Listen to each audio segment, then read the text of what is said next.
Ok, en este podcast vamos a hablar ya del siglo XIX, de los inicios del siglo XIX, hasta llegar a la primera parte de la independencia, ¿no? Ok. Entonces, eh, habíamos comentado en el podcast anterior que cuando termina la Revolución Francesa, ok, está en el poder Napoleón, ok, que asume el poder desde 1799, ¿ok? Y que va a mantenerse en ese poder hasta 1815, ¿no? En el año de 1803 él se declara emperador, ¿ok? Y su gobierno se enfocó fundamentalmente en realizar guerras con la intención de imponer por la fuerza el modelo de la Francia revolucionaria, ¿ok? Eh, este, y bueno, en el año de 1808 él entra en España, ¿ok?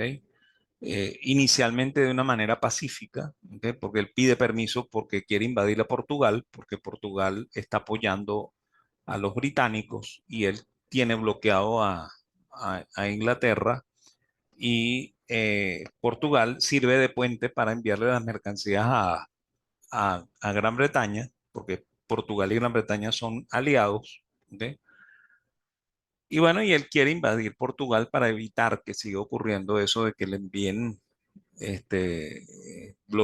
violando el bloqueo, mercancías a la Gran Bretaña, ¿no? Entonces, y bueno, y también en esa época los reyes de Portugal van a irse de Portugal y la capital del imperio va a pasar de Lisboa a Planalto en Brasil, ¿ok? Para, este, para librarse de la presión de Napoleón, ¿ok? Y bueno, en ese momento el rey de España era Carlos IV, ¿ok? Y resulta que Carlos IV era un rey medio incapaz, ¿ok?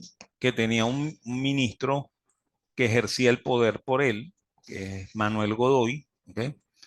Y bueno, en el mismo año de 1808 ocurre un altercado, ¿ok? Que es un motín, ¿ok? En Aranjuez. Y entonces en ese motín apresan a Godoy, ¿ok? Y casi lo linchan, ¿ok? Y bueno, y el día 26 de marzo, o sea, casi una semana después, el rey Carlos IV abdica, ¿ok?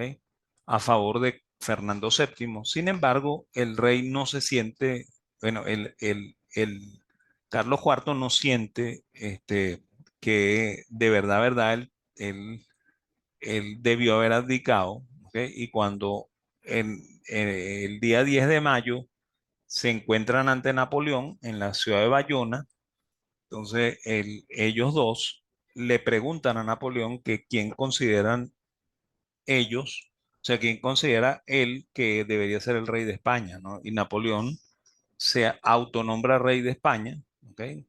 Y después nombra a su hermano José como rey de España, ¿ok? Y bueno, ese rey de España va a tratar de montar una constitución que se llama la Constitución de Bayona, que por supuesto establece los principios de la Revolución Francesa, ¿ok? Y bueno, ahí comienza un periodo que se llama la Guerra de Independencia Española, ¿ok? Que corre entre 1808 y 1813, en el cual definitivamente ellos sacan a los franceses de España en el año de 1813, ¿ok? Por lo cual eh, este, ahí España recupera su independencia, ¿no? Entonces, en 1808 hay un levantamiento el día 2 de mayo, ¿ok? En Madrid, ¿ok? Y entre 1808 y 1813 se da el reinado de José Bonaparte, ¿ok? Sin embargo, en paralelo se funda una Junta Suprema Central, ¿ok? Que supuestamente ejerce el gobierno eh, español, ¿ok? En lugar del rey y por supuesto desconociendo a José Bonaparte, ¿ok? Entonces esa Junta Suprema Central asume el poder ejecutivo y legislativo durante la ocupación y también las relaciones exteriores, ¿ok? Y en el año de 1810 esa misma Junta Central pasó a denominarse Consejo de Regencia, ¿ok? Entonces, luego entre 1810 y 1814 se convocan las Cortes de Cádiz, ¿ok? Todo esto que estoy diciendo es lo que está pasando en el gobierno paralelo, ¿no? En el gobierno español de verdad, no en el gobierno de Bonaparte, ¿ok? Entre 1810 y 1814 se convoca las Cortes de Cádiz, ¿ok? Y ellos convocan diputados de todas las provincias, ¿ok? Para hacer un parlamento, ¿ok? Y como había dudas, porque cuando entran los Borbones, los Borbones no consideraban a las provincias de ultramar como provincias de España, ¿no? ¿Ok? Sin embargo, el 14 de febrero de 1810 se establece que las 29 provincias ultramarinas, ¿ok? Incluyendo la de Venezuela, no son colonias, sino que son parte de España, ¿no? Tal y como era en el gobierno de los Habsburgo, ¿ok? ¿Ok? Y hay tres tendencias, ¿ok? Hay una tendencia de tratar de mantener las cosas tal y como están, ¿ok? Que es la de los absolutistas monárquicos, ¿ok? Que ellos quieren que se mantenga el rey con los plenos poderes, sin Congreso y que el rey ejerza absolutamente todos los poderes, ¿ok? Hay un grupo de, de personas que se les llaman jovellanistas porque siguen a jovellanos, ¿ok? Que son monarquistas constitucionales, fundamentalmente son gente con pensamiento fisiocrático, ¿ok? Y hay unos liberales, ¿ok? Que son republicanos, ¿ok? Que no son, este, eh, eh, en- eh, que son los que quieren que esto evolucione hacia una república, ¿ok? Y bueno, y producto de esas Cortes de Cádiz surge la Constitución de 1812, que es una constitución liberal, ¿ok? Que establece una monarquía constitucional para España, ¿no? Luego, en marzo de 1813, se da la batalla de la Victoria, ¿ok? Que es la batalla que pone fin a la ocupación francesa, ¿ok? Ahí definitivamente España es libre, ¿ok? Y desde ahí el rey ejerce el poder, ¿ok? Entonces, fíjense, eso significa que cuando ocurren los fenómenos de 1810, 1811 y la caída de la Primera República en 1812, no hay rey en España, ¿ok? O sea, el rey no está, ¿ok? Y bueno, eso va a generar, ese vacío de poder va a generar varios problemas en América, ¿no? ¿Ok? Cuando se establece la Junta Central, las provincias americanas intentan establecerse como juntas, ¿ok? En algunas provincias, ¿no? Y Venezuela logra montar su junta en 1810, eso es lo que se crea en 1810, el 19 de abril, la Junta Conservadora de los Derechos de Fernando VII, que es una junta que iba a nombrar diputados para enviarlos a la Junta Central para formar parte de este parlamento de todas las provincias del Imperio Español, ¿ok? Y cuando se da la transición entre la Junta Central y el Consejo de Regencia, las juntas americanas desconocieron la legitimidad del Consejo de Regencia y de las Cortes de Cádiz. ¿Ok? Y ahí es donde comienza de verdad el conflicto. ¿Ok? Y desde allí comienza lo que se llama el proceso de independencia, que en realidad no es una independencia, sino que es una secesión. ¿Ok? Porque nosotros decidimos no ser parte del Imperio Español. ¿Ok? Y Venezuela es la primera que establece una junta en el día 19 de abril de 1810. Es la primera provincia de todo el imperio que hace eso, ¿ok? Pero también es la primera provincia que declara su independencia el 5 de julio de 1811, ¿ok? O sea que la verdadera declaración de la independencia es en 1811 y no en 1810, ¿no? ¿Ok? Y la razón del por qué esto termina siendo independencia es por lo que ocurrió, esto de que se desconoció al Consejo de Regencia, ¿ok? Y a las Cortes de Cádiz y se decidió que no queríamos ser parte del Imperio Español, ¿ok? Eso fue lo que pasó allí, ¿ok? Entonces, bueno, la junta que se establece el 19 de abril se llama Junta Conservadora de los Derechos de Fernando VII, ¿ok?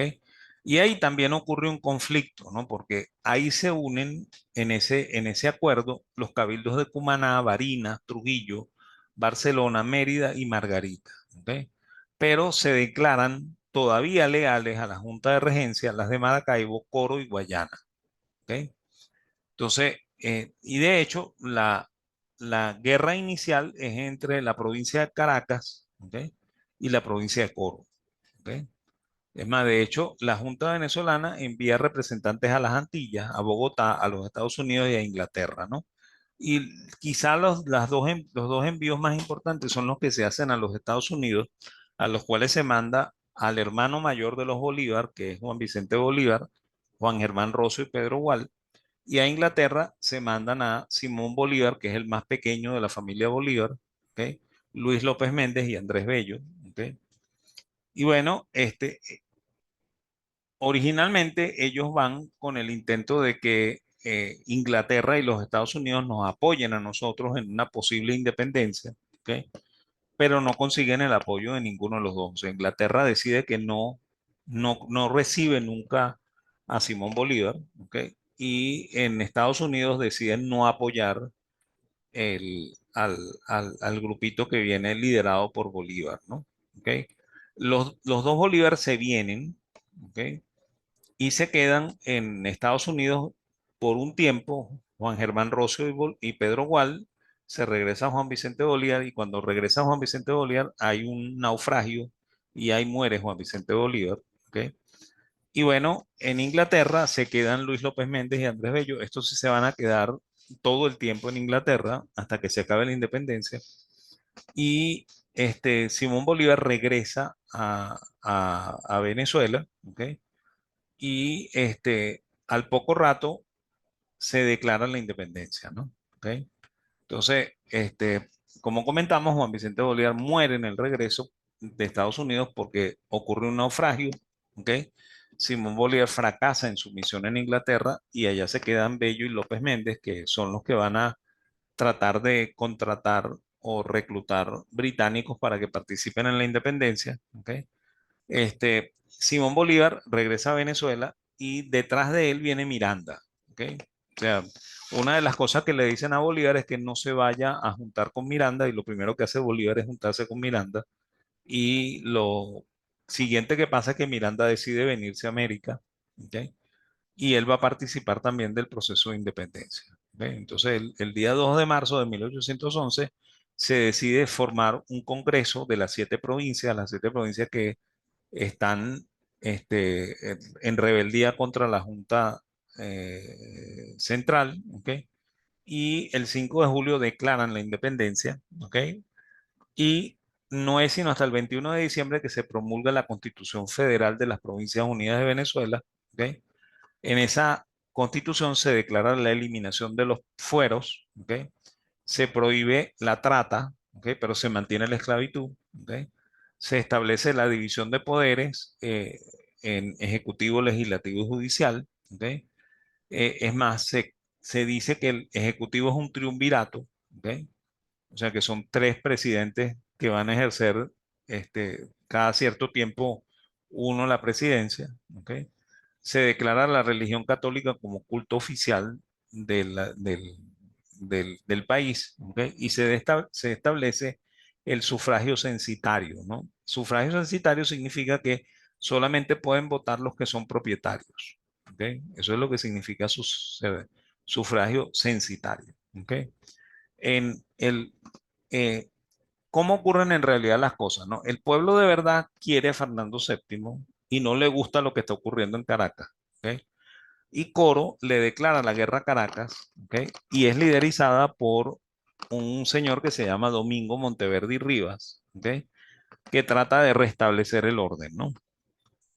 Cuando Coro le declara la guerra a Caracas y comienzan a avanzar las fuerzas movidas por Domingo Monteverde, entonces el Congreso decide nombrar dictador a Francisco de Miranda, ¿ok? Y el día 24 de julio de 1811 se pierde el castillo de Puerto Cabello, ¿ok? Que es el castillo donde están prisioneros los que son favorables al rey, ¿ok? Y también es el sitio donde está todo el parque militar, o sea, toda la pólvora y todas las armas más importantes estaban en el castillo de Puerto Cabello, por lo cual cuando se pierde, ¿ok? No hay manera de defender la independencia. Y entonces Miranda comienza a negociar una capitulación desde el 25 de julio de 1812, ¿ok? Hasta el día 31 de julio de 1812, en el cual él está tratando de irse de Venezuela, ¿ok? Y en esa madrugada, él es puesto preso y se le entrega a Monteverde, ¿ok? Y de esa manera es que acaba la Primera República, ¿ok? Este, Bolívar está entre las personas que van a poner preso a Miranda, ¿ok? Y a Bolívar se le otorga un pasaporte, ¿ok? Con la intención de que él se vaya a Curazao, ¿ok? Y él se va a Curazao en agosto de 1812, ¿ok? Y en Curazao va a pasar algún tiempo, ¿ok? Hasta que él se entera que Monteverde subastó sus tierras, ¿ok? Y entonces ahí es que él decide irse a Cartagena, reclutarse en el ejército colombiano y desde ahí dar un- una guerra relámpago, ¿ok? En la cual él retoma el control de la parte oriental de la Nueva Granada, ¿ok? Y bueno, y entra a Venezuela, ¿ok?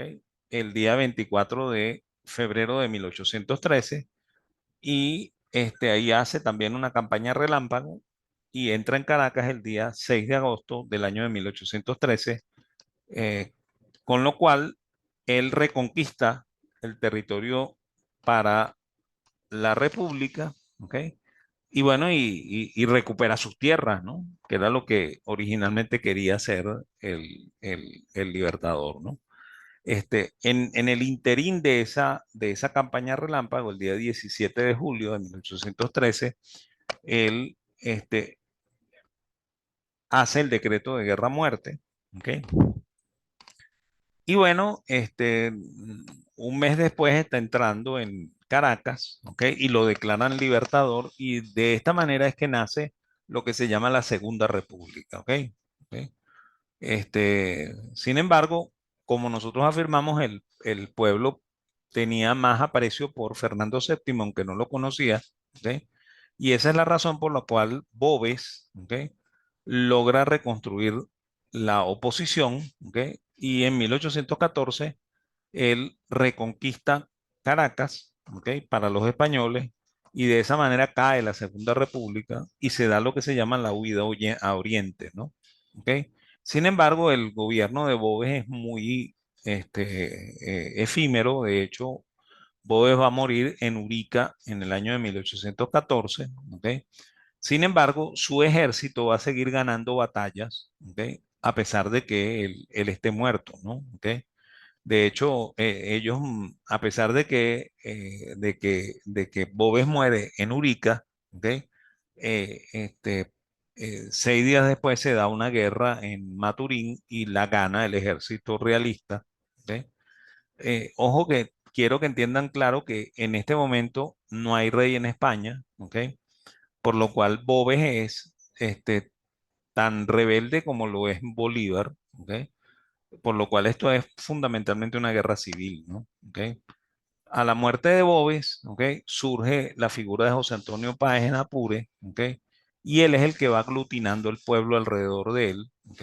Y él es la imagen este, que representa lo que el pueblo quiere, ¿ok?